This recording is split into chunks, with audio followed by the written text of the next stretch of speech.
Hi, I'm Alanna McGinn from Good Night Sleep Site, and today we're going to be talking about how to get through the busy holiday season while still keeping your child as well rested as possible. Joining us today is Ashley, mom of 14-month-old Miller. Hello. Thanks, Ashley. Thanks for having me. Yes. So Ashley has a really busy holiday season coming up, a lot of holiday gatherings, a lot of travel. So tell me, what are some of your top concerns with the upcoming holidays and with Miller and his sleep? Definitely the travel aspect. We have family away from Burlington that we need to get to on time, but I still want to make sure that Miller's getting his naps. Right. So just trying to figure out how do we do that. Right. So the beauty about road trips is you can really plan them out. With airlines and booking flights, sometimes you're kind of at the mercy of the airline. But with road trips, you know, if it's a shorter road trip, maybe just an hour long, try and book it in the middle of his nap. So give him a nice, restorative morning nap, get him down at home. That way throughout the drive, he's well rested, and then when you get to your destination, he can have a short visit with the family and then go down for his afternoon nap. Okay. If it's a longer car ride, so a couple hours, try and get him to nap throughout the car ride. So maybe leave about half an hour to an hour before his usual nap time. Chances are he's not gonna fall asleep right away.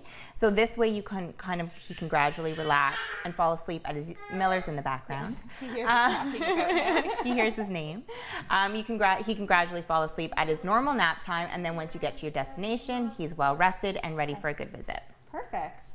I think the next concern is once we get there, Right. how do we get him to sleep in a playpen when he's so used to his crib, his room, Yes. and everything like that, and just making sure he's still getting a good nap while we're away from home. Right, so how do we familiarize an unfamiliar environment? So I brought some of my top sleep tools to bring that I get a lot of clients to use when they're traveling and away from home, and actually I use with my own kids. So what we want to do is we want to mimic his sleep environment at home. So something that we can do, if he's used to a darker environment, you can bring, there's travel blackout blinds that work really well, that work on most windows, and they're really easy to install and take down. Garbage bags. Honestly, they don't look very pretty, but you know what? It's a great, cheap, and effective way. Use some painter's tape, tape them up, and away you go. If Miller's used to a sound machine, a white noise machine, most sound machines are small enough where they're portable. You can, throw it in your diaper bag and use that. So use the same one that you would use at home, and then just use things that he's used to at home. So his favorite stuffed animal. If he uses a sleep sack, crib sheets. Don't wash the crib sheets, take it right off his crib and throw that in the bag. So familiar smells, familiar sounds are really gonna kind of help make that a calming environment that he's familiar with. Bedtime routines.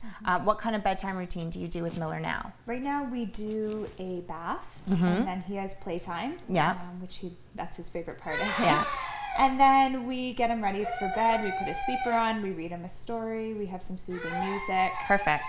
Lots of cuddles. Yeah. And then he's in bed. That's great. And you know what? Again, the great thing about a bedtime routine is you can bring it with you wherever you go. So doing these similar things before bedtime, nap time, wherever you are, is going to help cue him that sleep is coming next. So absolutely, that's fantastic. Perfect. Yeah.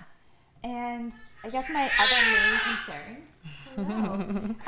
would be just being able to stick to our routine when we're at other people's houses and they don't necessarily want him to go to bed. Yes. They want him to be a part of the family activities without being flexible. Right. So it's going to happen. Listen, it's the holidays, things are going to come up. Are you going to hit every nap? Probably not. Is bedtime going to be pushed out a bit? Probably.